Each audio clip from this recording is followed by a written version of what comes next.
அந்த செய்திகளைத்தான் இந்த மனித உரிமை, நம்ம காக்க வேண்டிய மனித உரிமைகளில் முதலாவது விஷயமாக நம்ம எடுத்துக்கொள்கிறோம் பெற்றோர் உரிமையை. இந்த பெற்றோரை பற்றி திருக்குர்ஆனில் சொல்ல வசனங்களை முதல்ல ஒவ்வொன்றாக நம்ம பார்ப்போம்.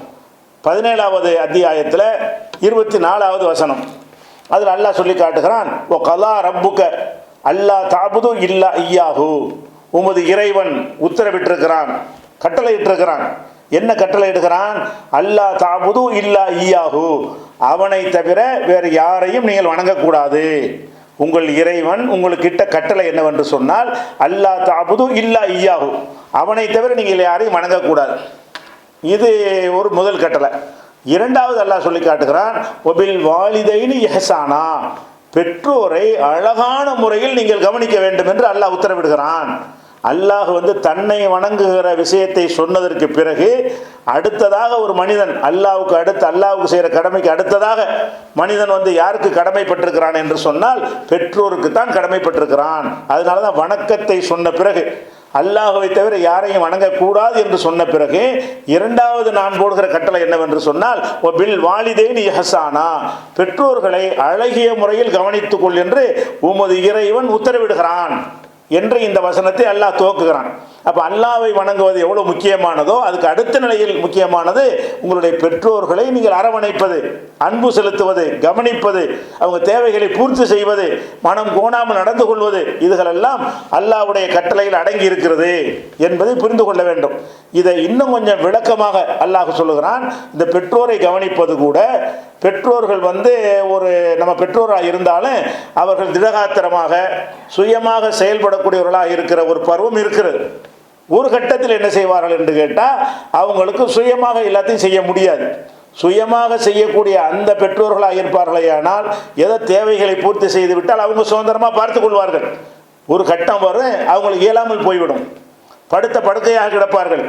அவங்க செய்கிற வேலை அவங்களுக்கு செய்ய முடியாது, அவங்க தனக்குத்தானே செய்து கொள்ள வேண்டிய வேலைகளை அவங்க செய்ய முடியாது. ஒரு கட்டத்தில் உங்களுக்கும் சேர்த்தவர்கள் வேலை செய்வார்கள். பிறகு என்னவாயிரம், முதுமை அடைந்து விடுவார்கள். இந்த முதுமை நேரத்தில் தான் பெற்றோர்களுக்கு நீங்கள் செய்கிற உரிமை கடமை அதிகமாக இருக்கிறது என்று அல்லாஹ் சொல்கிறான். எப்படி சொல்ற? அதே வசனத்தில் இம்மா எவ்வளோகன்ன இந்த கல் கிபர அஹதுஹுமா அவ் கிலாஹுமா, உம்மிடத்திலே அந்த பெற்றோர் இருவருமோ அல்லது பெற்றோரில் ஒருவரோ முதுமையை அடைந்து விட்டால், நீங்கள் இருக்கிறீங்க, உங்கள்கிட்ட இருக்கிற பெற்றோர்கள் அவங்க முதுமையை ரொம்ப தள்ளாத வயதை அடைந்து விட்டார்கள் என்று சொன்னால் ஃபலா தகுல்லஹுமா உஃபின், சீ என்று கூட நீங்கள் சொல்லாதீர்கள். ஏன்னு கேட்டால் அந்த முதுமை அடைந்த பிறகு சீ என்று சொல்லக்கூடிய காரியங்கள் அவர்கள்ட்ட வரும். ஏன்னா வயசாக அவங்களுடைய அந்த சிந்திக்கிற திறன், பேசுகிற திறன் எல்லாம் குறைந்து போய்விடும். ஒன்று கிடக்க ஒன்று பேசுவார்கள். அந்த மாதிரி பார்க்கும்பொழுது என்ன செய்யும், நம்ம கோபம் வரும். அவர்கள் நடக்கிற அந்த செயலை பார்க்கும் பொழுது அதெல்லாம் ஒரு சேட்டை மாதிரி நமக்கு தெரிந்து என்ன செய்ய நம்ம கோபம் வரும். கோபம் சீ என்று அந்த தாயாரை தந்தையாரை என்ன செய்யறாங்க, திட்டிடுறாங்க. இது திட்டலாமா?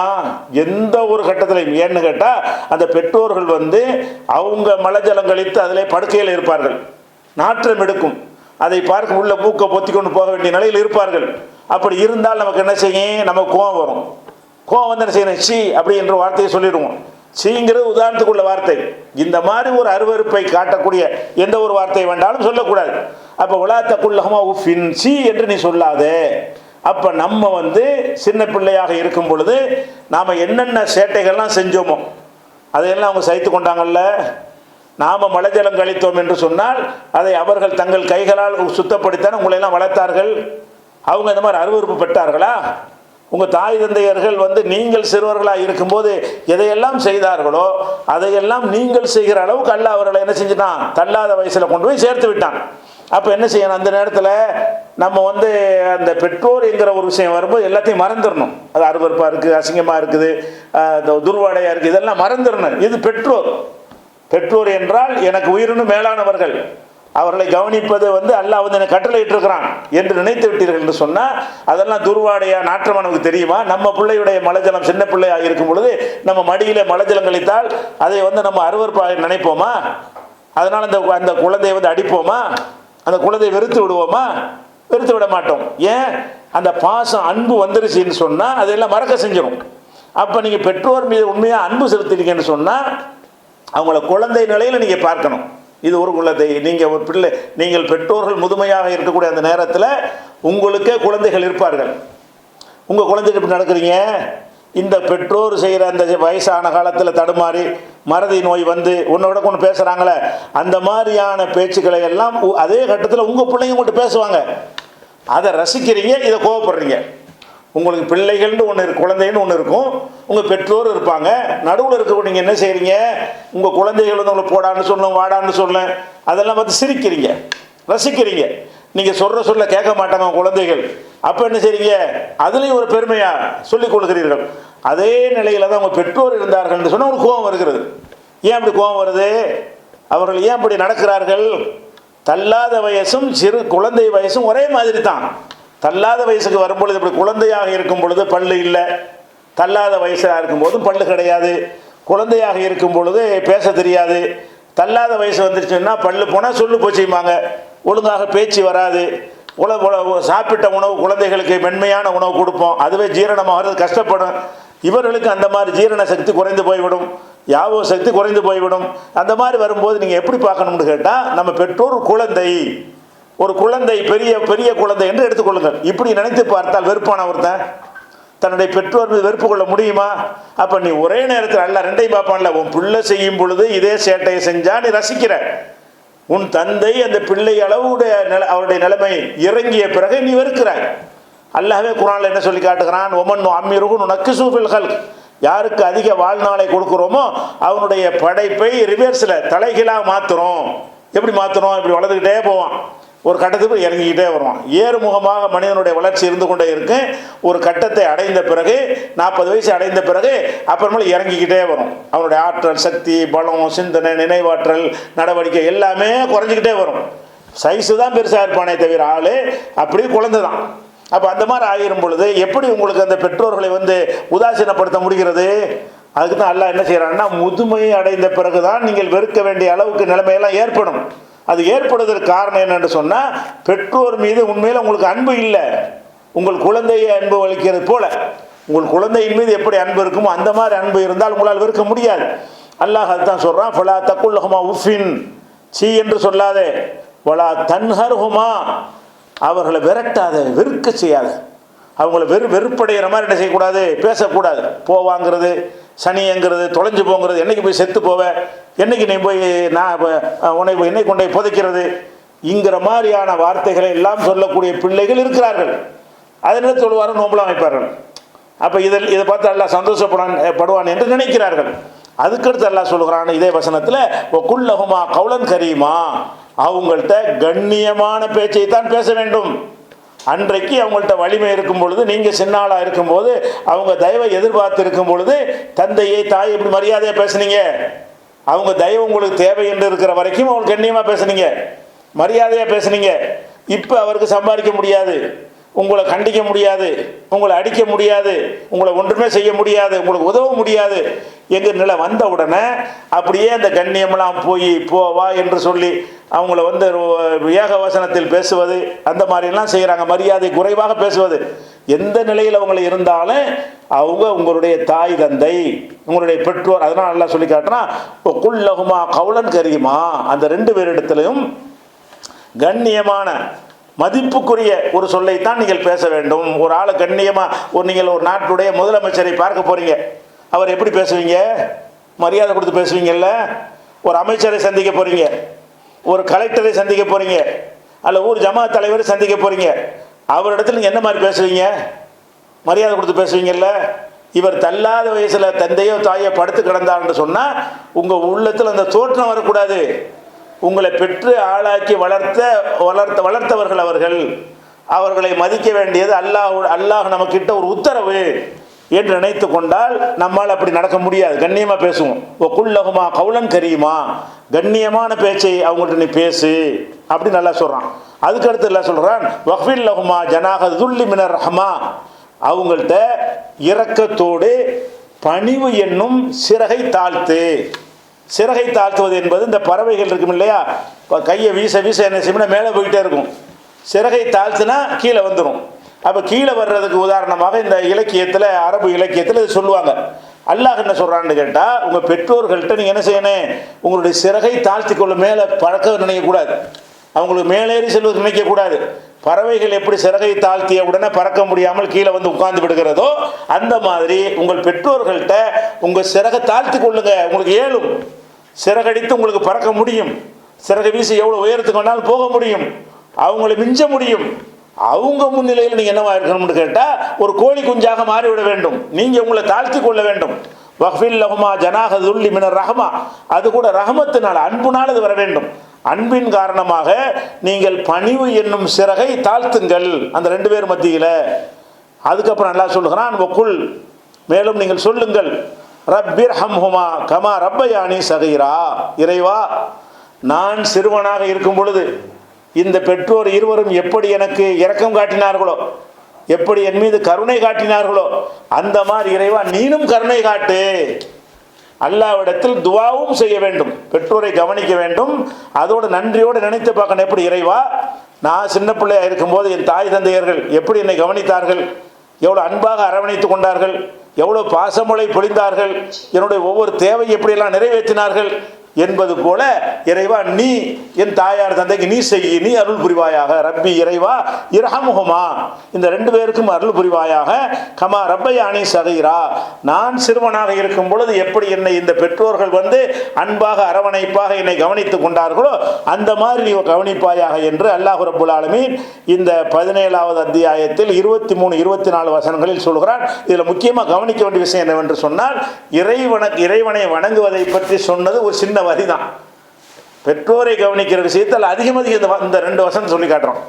கதா ரப்புக்கு அல்லா தாபுது இல்லா ஐயா, அல்லாஹ்வை தவிர யாரையும் வணங்கக்கூடாது என்று அல்லாஹ் கட்டளை எடுக்கிறான். ஒரு வரி தான். பெற்றோரை சொல்லும் பொழுது தான் அவங்களுக்கு என்ன செய்யணும், அதிகமாக நீங்கள் உதவி செய்ய வேண்டும், முதுமையில் கவனிக்க வேண்டும் என்று சொல்லக்கூடாது. அவங்கள வந்து கண்ணியமாக பேசணும், வெறுத்தரக்கூடாது, பணிவோடு அவங்கள்ட்ட இருக்க வேண்டும், இறைவன்ட்டு அவங்களுக்காக நீங்கள் பிரார்த்தனை செய்ய வேண்டும். இந்த மாதிரியான ஒழுங்குகளை எல்லாம் சொல்லுகிறான். இதெல்லாம் நம்ம செய்கிறோமா, இதெல்லாம் நம்ம செய்ய முடியுதான்னு சிந்தித்து பார்க்க வேண்டும். அடுத்ததாக என்ன செய்கிறான்னு கேட்டால், அல்லாஹ் ரப்புல் ஆலமீன் இன்னொரு வசனத்தில், குர்ஆனில் உள்ளதா சொல்லிட்டு அப்புறம் ஹதீஸுக்கு போய்ட்டு விளக்கங்களை அடுத்து பார்த்துக்கிறோம். இன்னொரு வசனத்தில் அல்லாஹ் சொல்லி காட்டுகிறான். 31வது சூறாவில் 15வது வசனம், வஸ்ஸைனல் இன்சான பி வாலிதைஹி, மனிதர்களுக்கு அவனுடைய பெற்றோரை, மனிதனுக்கு அவனுடைய பெற்றோரை குறித்து நாம் வலியுறுத்துகிறோம். மனிதனுக்கு உன்னுடைய தாய் தந்தையை பற்றி நான் படைத்த இறைவன் வலியுறுத்துகிறேன். அப்படி என்ன அர்த்தம், இதை மீறினா நான் வந்து அதை பெரிய விஷயமா எடுத்துக்கொள்வேன்னு அர்த்தம். வஸ்ஸைனல் இன்சான பி வாலிதைஹி, தன்னுடைய பெற்றோருக்கு நல்லது செய்யும்படி மனிதனுக்கு நாம் வலியுறுத்துகிறோம். ஹமலத்து உம்முஹு வஹ்னன் அலா வஹ்னின், அவனுடைய தாய் சிரமத்திற்கு மேல் சிரமப்பட்டு இவனை சுமந்தாள். இவனை அல்லாஹ் வந்து அதை அந்த பெற்றோரை கவனிப்பதற்கு ஒரு ரீசனை எல்லாம் சொல்லி காட்டுறான். ஏண்டா உன்னை அந்த குழந்தையா இருக்கும் உன்னை சுமந்தால அது ஒரு ஜாலியாக இருந்துச்சா, சந்தோஷமாக இருந்துச்சா, அதில் என்ன மாதிரியான கஷ்டமெல்லாம் அவர் பட்டா. ஹமலத்து உம்முஹு வஹ்னன் அலா வஹ்னின், சிரமத்திற்கு மேல் சிரமப்பட்டு தான் இந்த அவனுடைய தாயார் வந்து அவனை சுமந்தாள். அதை நினச்சி பார்க்க சொல்கிறான். உன் தாய் வந்து உன்னை சுமந்தாள்ல, உன்னை சுமந்த காரணத்தினால் அவள் என்னென்ன கஷ்டமெல்லாம் பட்டா. நீ வரணும், இந்த உலகத்தில் வாழணும் என்பதற்காக வேண்டி, நீ சந்தோஷமாக இருக்க வேண்டும் என்பதற்காக வேண்டி, உன்னை கொண்டாந்து இந்த உலகத்தில் பாதுகாப்பாக சேர்க்க வேண்டும் என்பதற்காக வேண்டி அவள் பட்ட கஷ்டம் என்ன. அவள் வந்து குழந்தையை சுமந்ததில் இருந்து அவளுக்கு வேண்டிய உணவை கூட அவள் சாப்பிட முடியாது. சில மாதங்களுக்கு வந்து எதை எடுத்தாலும் வாந்தி வரும், அது மசக்கைன்னு சொல்வார்கள், அதை சகித்து கொள்கிறாள். அவளுக்கு தேவையான உணவை கூட சாப்பிட முடியாமல் அதில் சிரமப்படுகிறாள். அந்த குழந்தையை வளர்ந்து கொஞ்சம் கொஞ்சமாக பெரிதாக மற்றவர்களைப் போல இயல்பாக அவளால் நடக்க முடியுமா? மற்றவங்களை போல நடக்க முடியாது, மற்றவங்களை போல ஓட முடியாது, மற்றவர்களைப் போல ஒரு நிமிர்ந்து படுக்கவாது முடியுமா? முடியாது. அப்போ இந்த குழந்தையை சுமந்து கொண்ட காரணத்தினால் அவள் என்ன செய்கிறா, பலவிதமான சிரமங்களை பலவிதமான கஷ்டங்களையும் உனக்காக அவள் சுமந்து கொள்கிறாள். கடைசியில் என்ன செய்கிறான்னு கேட்டால், உன்னை பெற்று எடுக்கிறாள், அதுக்கு நிகரான ஒரு கஷ்டம் இருக்குதா? உன்னை வந்து கடைசியை பெற்றெடுக்கிறாளே, மரணத்தினுடைய விளிம்புக்கு சென்று பெற்றெடுக்கிறாள். அப்போ இந்த குழந்தையை நம்ம வந்து சுமந்து விட்டோம், இந்த சுமந்த குழந்தையை சிறப்பான முறையில் அதை வந்து பெற்றெடுக்க வேண்டும் என்பதற்காக வேண்டி அவள் படுகிற கஷ்டத்தை உங்கள் வீடுகளில் நீங்கள் பார்க்க வேண்டும். உங்கள் தாயை கவனிக்கிறீங்களே, நீங்கள் இப்போ வயசு வந்து பெரிய ஆள் ஆகிட்டீங்கல்ல, அப்போ உங்கள் மனைவி ஒரு குழந்தையை சுமந்திருக்கும் போது அவள் பட்ட கஷ்டத்தை நீங்கள் பார்த்தீங்களா இல்லையா? உங்கள் பிள்ளைய உங்கள் மனைவிமார்கள் சுமந்திருக்கும் பொழுது உங்கள் மனைவிமார்கள் வந்து நேற்று எப்படி இருந்தார்கள்? சிட்டு போல ஓடிக்கொண்டிருந்தார்கள். உங்கள் குழந்தையை சுமந்த பிறகு அவங்க என்னென்ன விஷயங்கள்லாம் தியாகம் செய்கிறார்கள், எவ்வளோ கஷ்டத்தை சுமந்து கொண்டு அந்த பிள்ளையை பெற்றெடுக்கிறார்கள் என்பதையெல்லாம் உங்கள் கண்ணால் பார்க்குறீங்க, உங்கள் மனைவிடத்தில் பார்க்குறீங்க. அதுலேருந்து என்ன பாடம் பெறணும்? உங்கள் மனைவி மீது பாசம் வைப்பதற்கு அதை ஒரு கருவி ஆக்கி கொள்கிறீர்கள். ஆக்குங்கள், பரவாயில்லை, செய்யலாம். அதே நேரத்தில் என்ன நினைக்கணும் என்றால், இந்த மாதிரி தானே எங்கள் அம்மாவும் என்னை பெற்றிருப்பாங்க, இந்த சிரமங்களை எல்லாம் என்னுடைய தாயும் எனக்காக பட்டிருப்பார்களா இல்லையா? அந்த சிரமங்களை அல்லாஹ் என்ன செய்கிறான்னு கேட்டால் நினைத்து பார்க்க சொல்கிறான். அந்த பெற்றதுக்கு பிறகு கூட முடிஞ்சு போச்சா சுமக்கிறதுன்னு சொல்லி இல்லை, அதுக்கு பிறகும் தான் சுமக்கிறார்கள். பெற்று எடுத்து வெளியே போட்ட பிறகு கூட அவங்க தான் சுமக்கிறார்கள்.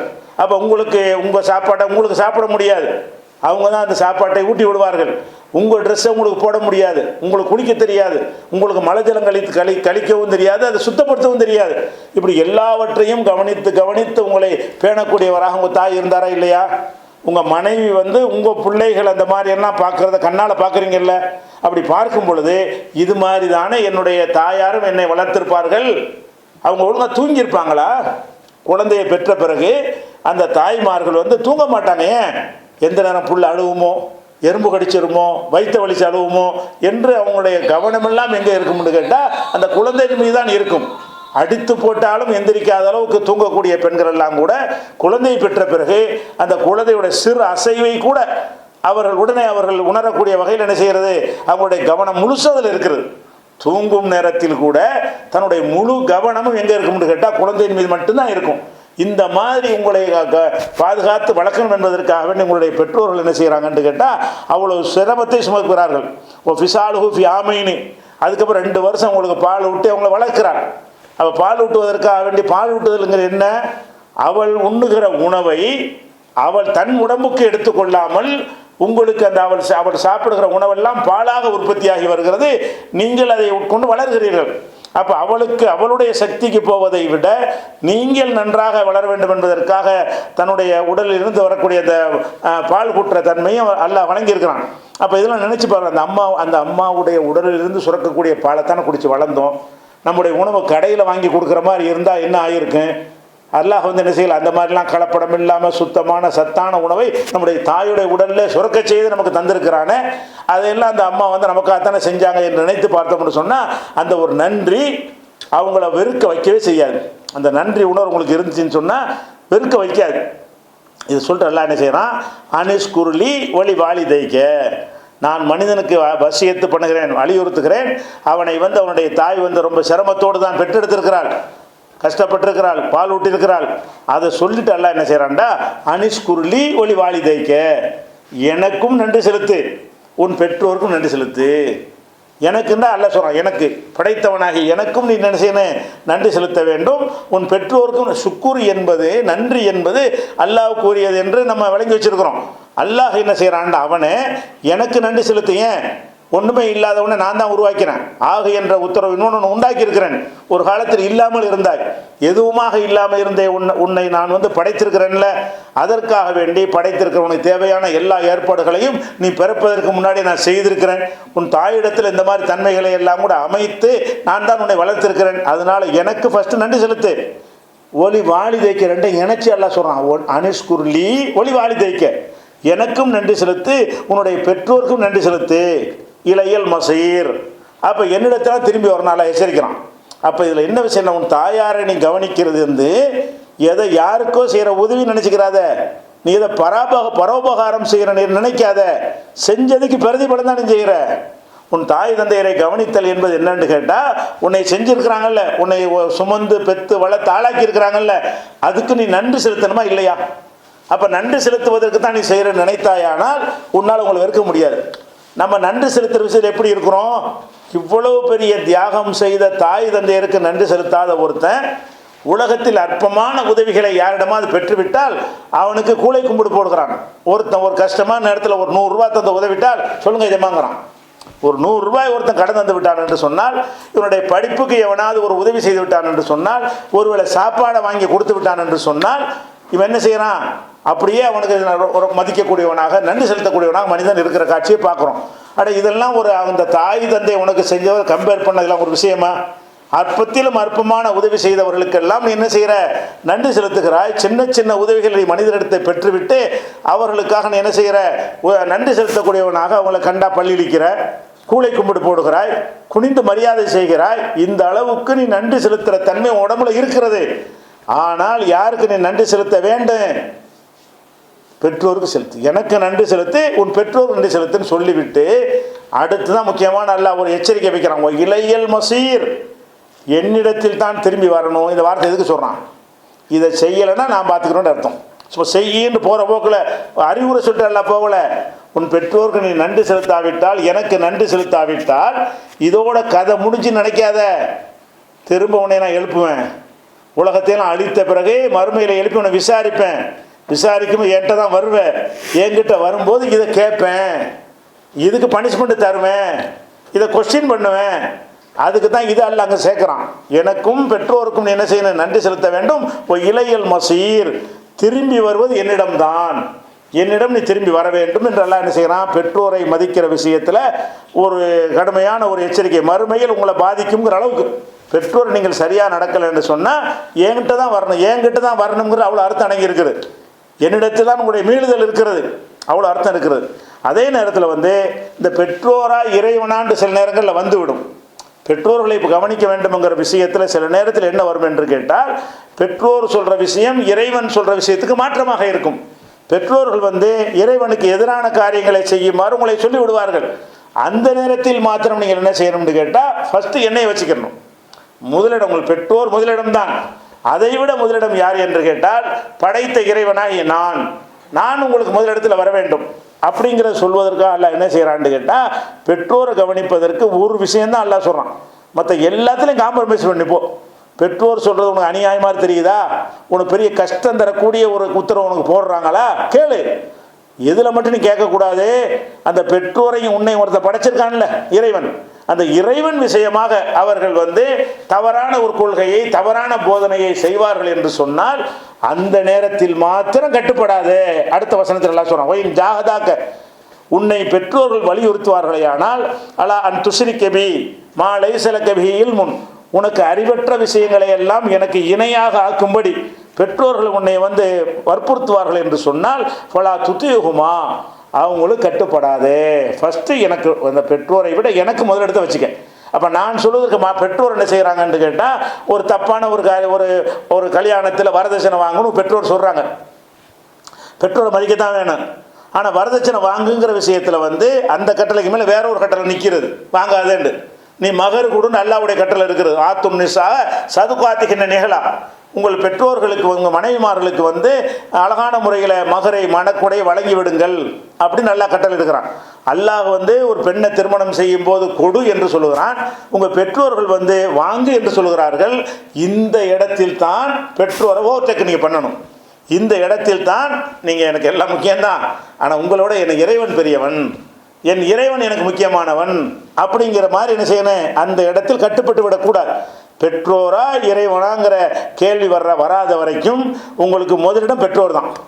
பெற்றோரா அல்லாவா பெற்றோரா என்கிற ஒரு கேள்வி சில இடங்களில் வரும். அப்படி வரும்போது மாத்திரம்தான் நீங்கள் முதலிடத்தில் அல்லாஹை வைக்க வேண்டும், அடுத்த இடத்தில் பெற்றோரை வைக்க வேண்டும்.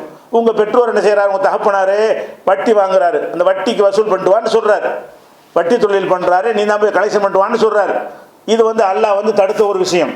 வட்டி வாங்குறது நிரந்தர நரகத்தில் கொண்டு போய் சேர்க்கக்கூடிய பாரதூரமான ஒரு குற்றம் இருக்கிறது. அல்லாஹ்வுக்கு எதிரான யுத்தம் என்று சொல்லப்பட்டிருக்கிறது. அது ஃபாதனுபி ஹர்பி மினல்லாஹி, அல்லாஹ்விடமிருந்து போருக்கு தயாராகி கொள்ளுங்கள் என்று அல்லாஹ் சொல்கிற ஒரு பெரிய பாரதூரமான விஷயம். இந்த விஷயத்தை உங்கள் பெற்றோரில் தாயோ தந்தையோ என்ன செய்கிறாங்க? உங்களுக்கு வற்புறுத்துகிறார்கள். அம்மா சொல்லிட்டாங்கல்ல, அத்தா சொல்லிட்டார்ல என்று செய்யலாமான்னு செய்யக்கூடாது. ஏன்? அங்கே அல்லாஹ் அத்தாவுக்கு அம்மாவுக்கு மேலே பெரிய சக்தியாக இறைவன் என்ன செய்யறான்? உங்களுக்கு வேற கட்டளை போடுகிறான். அப்போ இந்த தாய் தந்தை உங்களை கவனித்ததற்கெல்லாம் காரணம் எதுன்னு கேட்டால், அல்லாஹ் அவங்கள படைச்சது தானே, அல்லாஹ் தான் படைத்திருக்கிறான் என்று சொல்லும் பொழுது அல்லாஹ்வுடைய இடத்துக்கு முன்னுரிமை கொடுத்து அந்த ஒரு விஷயத்தில் தான் நீங்கள் பெற்றோரை மீறலாம். பெற்றோரை மீறுறது என்பது இந்த ஒரே விஷயம்தான். எந்த விஷயம்? அல்லாஹ் சொல்றதுக்கு மாத்தமாக சொல்கிறாங்களா, மீறிட வேண்டியதான். அல்லாஹ்வுடைய ரசூல் சொன்னால் அல்லாஹ் சொன்னதானே.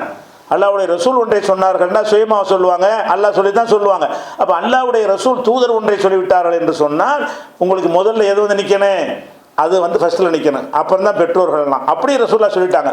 லா யூமின் அஹதுக்கும், அல்லாஹ் மட்டும்தான் நினைச்சிடக்கூடாது. லா யூமின் அஹதுக்கும், ஒருவன் மூமினாக ஆக முடியாது.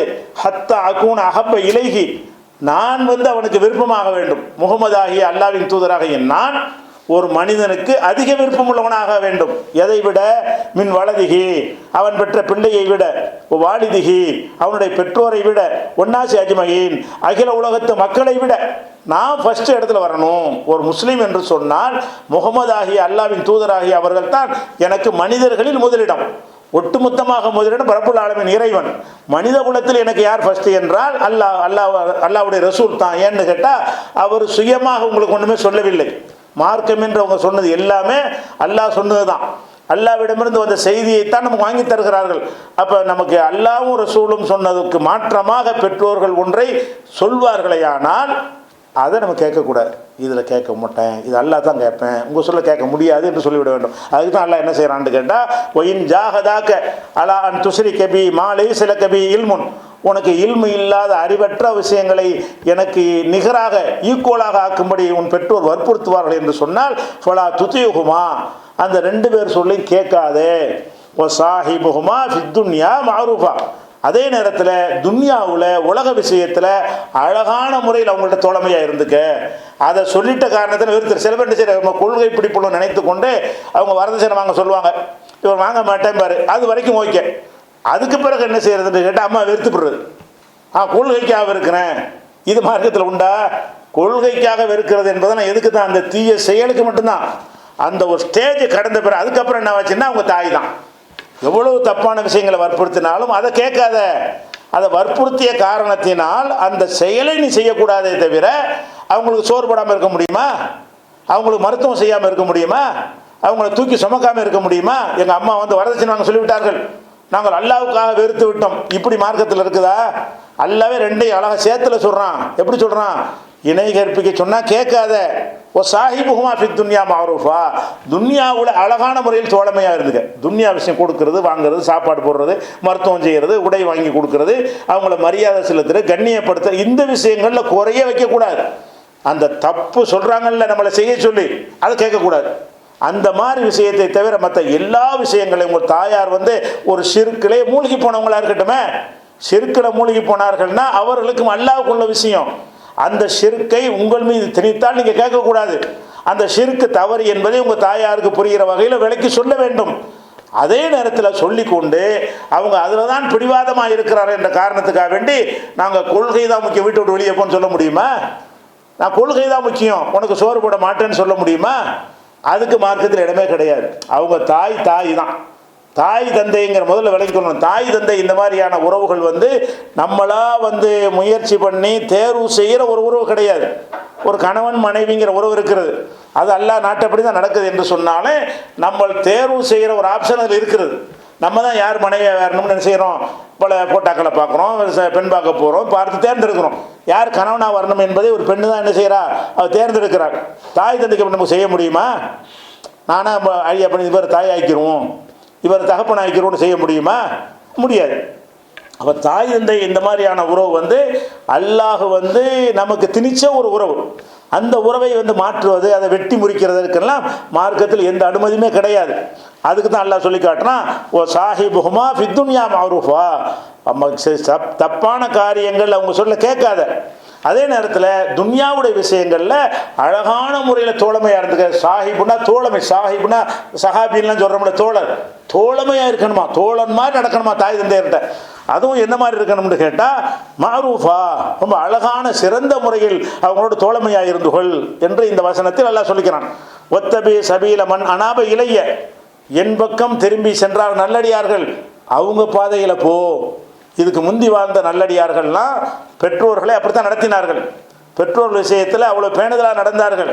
உனக்கு முன் சென்று நல்லவர்கள்லாம் எடுத்துப்பார், அந்த பாதையில் நீயும் போ என்று சொல்லிவிட்டு சும்மா இளைய மர்ஜிவுக்கும், என்னிடத்தில் தான் நீங்கள் திரும்பி வர வேண்டும். எல்லா இடத்துல முத்திரை வைக்கிறான்லாம்.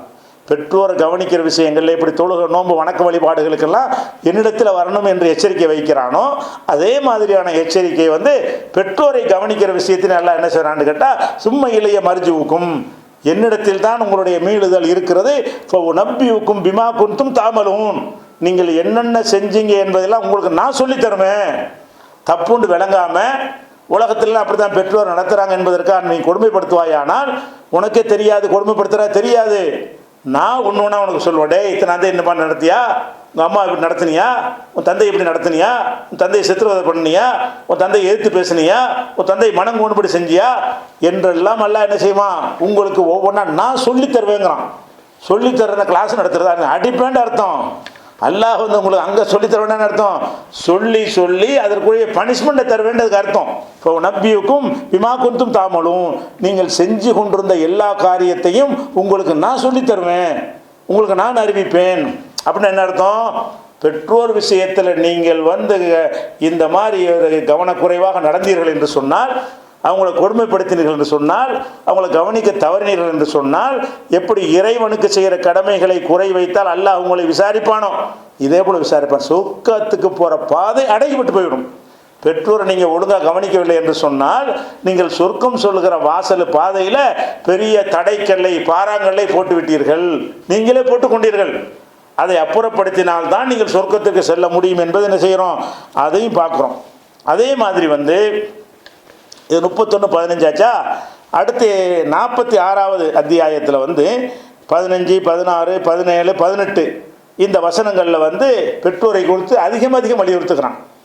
46வது அத்தியாயத்தில் 18 வரைக்கும், 15ல் இருந்து 18 வரைக்கும் பார்த்தீங்கன்னு சொன்னால் ஒரு மத நூல், இறைவனை வழிபடுவதற்காக உள்ள விஷயங்களை சொல்லித்தர ஒரு நூலில் எதுக்கு முக்கியத்துவம் கூட சொல்கிறான்ல, பெற்றோரை மதிக்கிற விஷயங்களை கவனிக்கிற விஷயங்களை அதிகமாக அல்லாஹ் வந்து வலியுறுத்தி சொல்கிறான். அதில் என்ன சொல்கிறான்னு கேட்டால், வசையினல் இன்சானி வாலிதை ஹுஸ்னா, மனிதனுக்கு வந்து பெற்றோர் விஷயத்தில் ஹுஸ்னன் அழகாக நடக்குமாறு வலியுறுத்துகிறோம். அழகிய முறையில் நீங்கள் நடத்த வேண்டும். ஹமலத்து ஹும்ஹு குர்ஹன், சிரமப்பட்டு அவனை அவள் சுமந்தாள். வல்லாத்து குர்ஹன், சிரமப்பட்டு தான் பெற்று எடுத்தாள். பெற்றெடுத்தல் என்பது என்னது, மரணத்தினுடைய விளிம்பை தொட்டு விட்டு தான் திரும்பி வருகிறார். எத்தனை பேர் அந்த பிரசவிக்கிற நேரத்தில் மூத்தா போயிடுவாங்க. அவள் மரணத்தின் வாசலை தட்டி விட்டு திரும்பி வருகிறாள். அவ்வளோ சிரமப்பட்டு செஞ்சாள் என்று சொல்லிவிட்டு ஹம்லுஹு ஃபிசாலுஹு சலாசுன ஷஹரா, அவனை சுமந்தது பால் விட்டு இதெல்லாம் 30 மாதங்கள் அவள் உன்னை சுமந்து பாதுகாத்திருக்கிறாள் அப்படின்னு சொல்லிட்டு இந்த மனிதன் என்ன செய்கிறான்னு கேட்டால் பெற்றோரை கவனிக்க மாட்டேங்கிறான். இவ்வளவு செஞ்ச பெற்றோரை எப்போ பெற்றோருடைய அருமையை விளங்குறான்னு கேட்டால், ஒரு 40 வயசு வரும்போது அது விளங்கி விட வேண்டும். 25 வயசு விளங்காமல் இருக்கலாம். ஏன்னா 25 வயசு நீ இருக்கும் பொழுது உன் பெற்றோருக்கு உன் தயவு அதிகமாக தேவைப்படாது. நீ ஒரு 30 வயசாக இருக்கும் பொழுது உன் அரவணைப்பில் இருக்கக்கூடிய நிலையில் உன் பெற்றோர் இருக்க மாட்டார்கள். நீ ஒரு 35 வயசாக இருக்கும்போது இருக்க மாட்டார்கள். நீ ஒரு 40 வயசு அடையும் பொழுது தான் உனக்கு ஒரு மனைவி, உனக்கு ஒரு பிள்ளைன்னு வரும் பொழுது தான் என்ன புரியும், அடாடா இந்த மாதிரி தானே நம்ம தாயாரும் செஞ்சுருப்பாங்க, நம்ம தாயாரும் நம்ம மனைவி படுற மாதிரி கஷ்டத்தை பட்டுத்தானே நம்மளை பெற்றிருப்பார்கள். எப்போ பாடம் கற்பானா, 40 வயசில். அந்த 40 வயசுலையும் நீ பாடம் பெறலை என்று சொன்னால் உனக்கு மறுமை வெற்றி இல்லைங்கிறது அல்லாஹ் இந்த பின்னாடி வரிசை அதில் சொல்லி காட்டும் பொழுது அல்லாஹ் சொல்லுகிறான், 25 வயசுக்காரன் தாயை ஏற்று பேசுவாங்க. அது வந்து வயசு கோளாறு. என்னத்தை ஏற்று பேசினாலும் அந்த தாயாருக்கு வந்து இவன் ஏற்று பேசுனாலும் பெரிய பாதிப்புலாம் வராது. ஏன்னு கேட்டால் அவங்க சுயமாக செயல்படுவாங்க. இவன் 25 வயசாக இருக்கும்போது அவங்களுக்கு எத்தனை வயசாக இருக்கும், ஒரு 40 வயசு 45 வயசாக இருக்கும். அப்போல்லாம் அவங்களுக்கு இயல்பாக செயல்பட முடியும். இவன் தயவுல தான் இருக்கணுங்கிற ஒரு நிலைமையில் அவங்க இருக்க மாட்டார்கள். அதனால் அல்லாஹ் எப்படி சொல்கிறான்னு கேட்டால், மனிதன் எப்போ இதை முக்கியமாக உணர வேண்டும் என்றால், 25 உணராமல் போ, 30 உணராமல் போ, 40 வயசு உங்களுக்கு ஆகிவிட்டது என்று சொன்னால், அப்போ நீங்கள் தாயை உணராவிட்டால், அப்போ உங்கள் தாயார் வந்து 60க்கு மேலே போயிடுவாங்க. எப்போ நீங்கள் 40 வந்துட்டீங்களோ உங்கள் தாய் தந்தையர் வந்து 60, 70, 80 அந்த மாதிரி போய்விடுவார்கள். அந்த நிலையை வரும்போது கூட நீங்கள் பெற்றோரை கவனிக்கவில்லை என்று சொன்னால், உணரவில்லை என்று சொன்னால் அது என்ன கதிக்கு ஆகும் என்று அல்லாஹ் சொல்கிறான். எப்படி, ஹத்தா இதா பலகா சுத்தஹு பலகா 40 சனா, பருவத்தையும் அடைந்து 40வது வயசை ஒருத்தன் அடையும் பொழுது கால இறைவா அப்போ தான் சொல்லுகிறான், ரப்பி அவுசீனி அன் அஷ்குர நியாமத்த கல்லத்தி அண்ணாமத்த அலைய வாழா அலிதைய, இறைவா எனக்கும் என் தாய் தந்தையருக்கும் நீ வந்து வழங்கி அருள் இருக்குத, அதுக்கு நன்றி செலுத்தக்கூடியவனாக என்னை ஆக்கிவிடு. எப்போ 40 வயசு வரும்பொழுது தான் அவன் பிள்ளை இருக்குல்ல, அவன் பிள்ளையை வந்து இவனை அன்பு செலுத்தக்கூடிய நேரம் வரும்பொழுது தான், ஆகா நம்மளும் நம்ம பெற்றோரை வந்து அன்பு செலுத்தணும் அப்படிங்கிற எண்ணத்துக்கு 40 வயசில் பாடம் படிக்கிறான்னு என்ன அர்த்தம், படிக்கணும். 40 வயசு வரும்போது என்ன செய்யணும், இறைவா எனக்கும் என் பெற்றோருக்கும் நீ செஞ்ச நன்றிகளுக்கு அருட்கொடைகளுக்கு என்னை நன்றி செலுத்துறவனை ஆக்கிவிடு. ஒன் ஆமல சாலிகன் தர்லாஹு, நீ விரும்பக்கூடிய நல்லறம் செய்வதற்கு வாய்ப்பை எனக்கு தந்துவிடு. அஸ்லிஹலி ஃபி துர்ரியத்தி, என்னுடைய சந்ததிகள் விஷயத்தில் நல்லதாக்கி வச்சிரு. ஏன்னு கேட்டால் பெற்றோரை நம்ம கவனிக்கலன்னு சொன்னால் நம்ம புள்ள நம்மளை கவனிக்க மாட்டான். அப்படிங்கிறலாம் எப்போ வருது? 40 வயசு வரும் பொழுது இவன் புள்ளையே இவனை எதிர்த்து பேசக்கூடிய நிலை வரும் பொழுது தான் உணர்றான், ஆஹா நம்ம தாய் தந்தையரை நம்ம இப்படித்தானே செஞ்சோம் அப்படி நினைத்து கொண்டு இப்போ உணர்ந்து கொள்கிறான். அப்படி உணர்ந்தானே ஆனால் அப்போ இதை சொல்லிட்டு எல்லாம் சொல்கிறான், இந்த மாதிரி செஞ்சீங்கன்னு சொன்னால் உலாயி கல்லதீன நத்த கப்பல் அன்ஹும், இவரிடமிருந்து தான் அஹ்சனமா அமிலு, இவர்கள் செய்த நல்லர்களை ஏற்றுக்கொள்வோம். ஒன்னத்தை ஜாவது அன் செய்யாத்திகும், இவங்க செஞ்ச தீமைகளைத்தான் நம்ம மன்னித்து விடுவோம். ஃபி அஸ்ஹாபில் ஜன்னா, சொர்க்கவாசிகள் இவர்கள் இருப்பார்கள். வாத சிதுகி, இது மெய்யான வாக்குறுதி. அல்லது காணு யுவதூன், அவர்கள் வாக்களிக்கப்பட்ட வாக்குறுதிகள் இது மெய்யான வாக்குறுதி. நல்லா சொல்லி காட்டுறான். என்ன சொல்கிறான் இதில்? நீ 20, 25 இளமை முறுக்கள் இருக்கும்போது உன் பெற்றோரை கவனிக்காமல் இருந்தியா, அதற்கான ஒரு கட்டம் உனக்கு வரல, தொலைஞ்சு போ. அதை சின்னதாக எடுத்துக்கிறான்ல. ஏன்னு கேட்டால் அப்போதைக்கு என்னால் செய்ய முடியாது, நீ இருக்கிறதுனால உன் தாய் தந்தையார் கஷ்டம் வராது. 40 வயசு அடைஞ்சவனை எப்படி மாறணுமா? இறைவா, நீ ஏன் நான் உனக்கு நன்றி செலுத்தினேன், என் தாய் தந்தைக்கு நீ அருள் செஞ்சிருக்கிறிய, அதுக்கு சேர்த்து நான் நன்றி செலுத்தினேன் என்று சொல்லிவிட்டு அவர்களை நல்ல முறையில் கவனித்து கொள்ளக்கூடிய பருவத்தை நீ எப்போ அடையணும்? 40 வயசில் அடைஞ்சின்னு சொன்னால் உலாய்க்க இவர்கள் தான். 40 வயசு கடந்த யாராக இருந்தாலும் சரி உங்கள் பெற்றோற்று நடக்கிற விதம் மாற வேண்டும். 40 வயசுக்கு முன்னாடியும் கவனிக்கத்தான் வேணும், 20லையும் கவனிக்கணும், 25லையும் கவனிக்கணும் என்று சொன்னால் அந்த இளமை முறுக்கு அதை உணர செய்யாது. உங்களுக்கே ஒரு புள்ள குட்டின்னு வரும்போது வாழ்க்கையில் நேரடியான அனுபவ பாடம் தான் உங்களுக்கு தாய் தந்தையரை புரிய வைக்கும். சொல்லி நடத்துகிற பாடம் உங்களுக்கு புரிய வைக்காது என்று அல்லாஹ் அது லேசாக எடுத்துக்கிறான். எப்போ நீ கவனித்து ஆகணுங்கிறான்? நீ 40 வயசு அடைந்து விட்டாய் என்றால் நீ அவங்களை என்ன செய்யணும்? அழகிய முறையில் நடந்து கொள்ள வேண்டும்.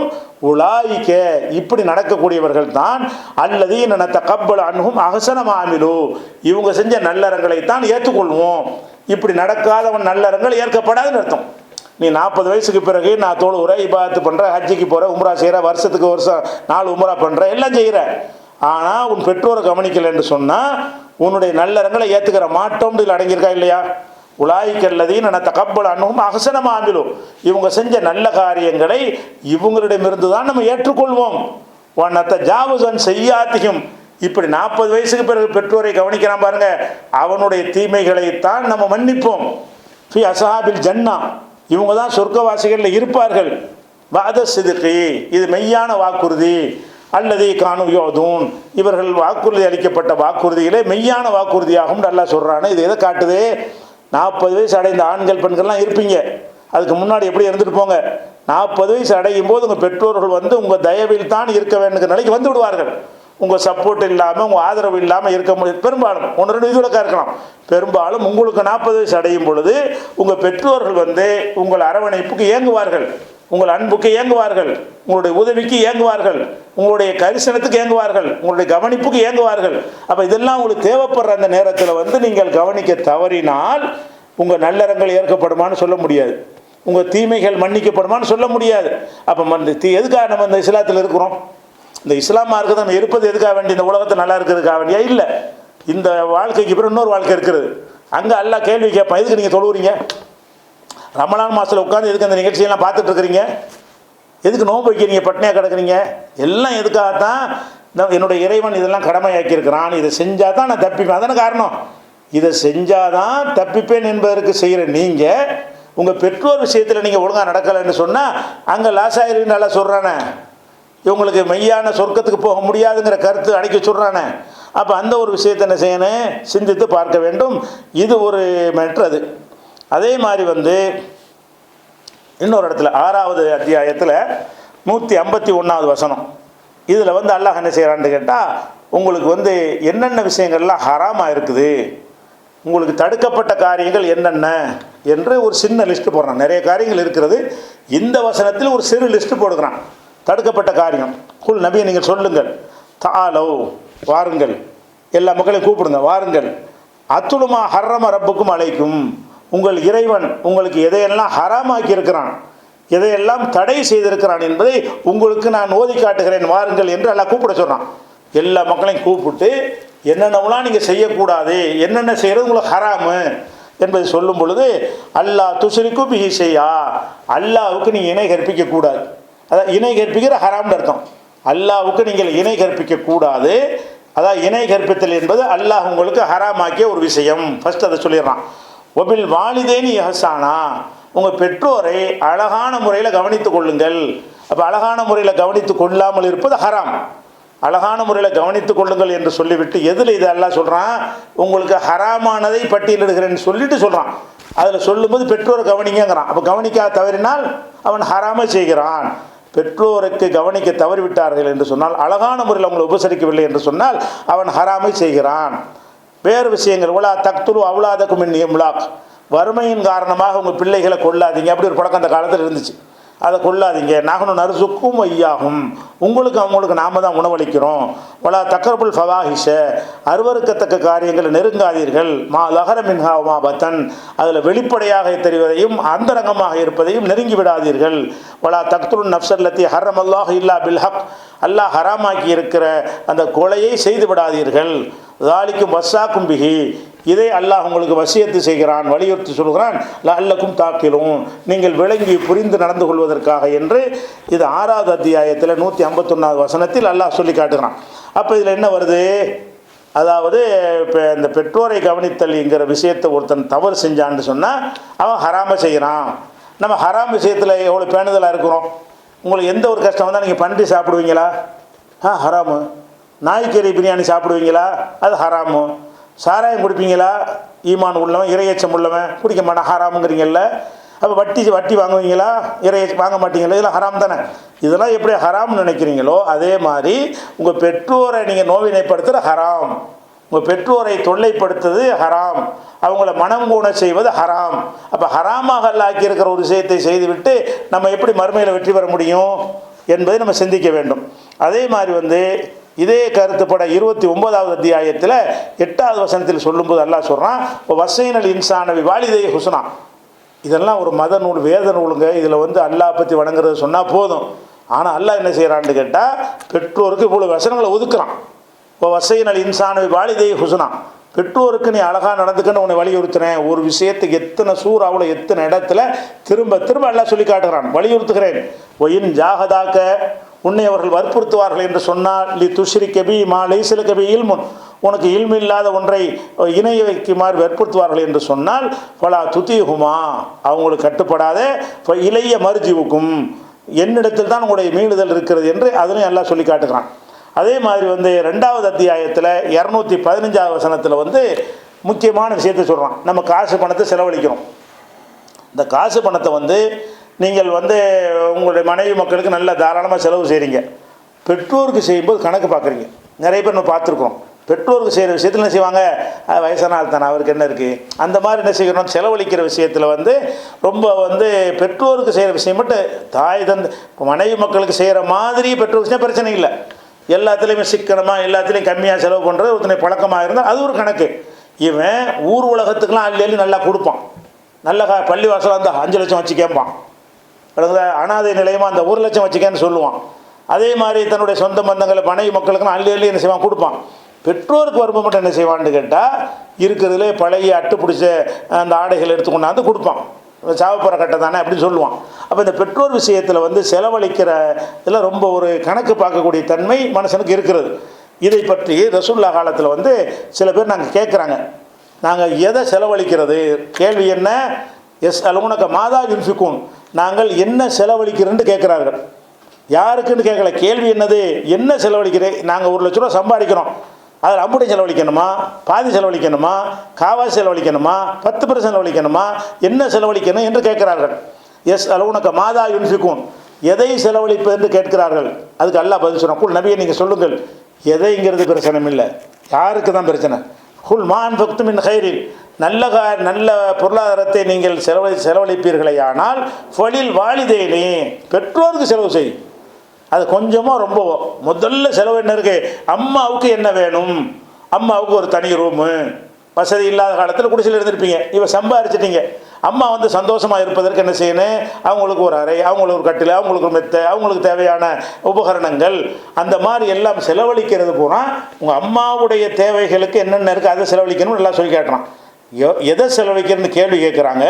அல்லாஹ் பதில் சொல்கிறான், மான் ஃபக்து மின் ஹைரின், நீங்கள் எதை செலவழித்தாலும் சரி ஃபலில் வாலிதைனி, பெற்றோருக்கு ஃபஸ்ட்டு செலவழிங்க, ஒல் அக்ரபீன அப்புறம் உறவினருக்கு செய்யுங்க, ஒல் யத்தாமா அனாதைகளுக்கு செய்யுங்க, ஒல் மசாக்கின் ஏழைகளுக்கு செய்யுங்க, ஒபினி சபீல் திக்கற்றவர்களுக்கு செய்யுங்க, ஒமா தஃபாலு மின் ஹைரின், நீங்கள் எதை நல்லது செஞ்சாலும் அல்லாஹ்வுக்கு தெரியும், கூலி தருவான் என்று சொல்கிறான். 215 அதை உறவினர்கள் எத்தீமை மிஸ்கின் எல்லாம் அப்புறமேல் பார்த்துக்குருவோம்.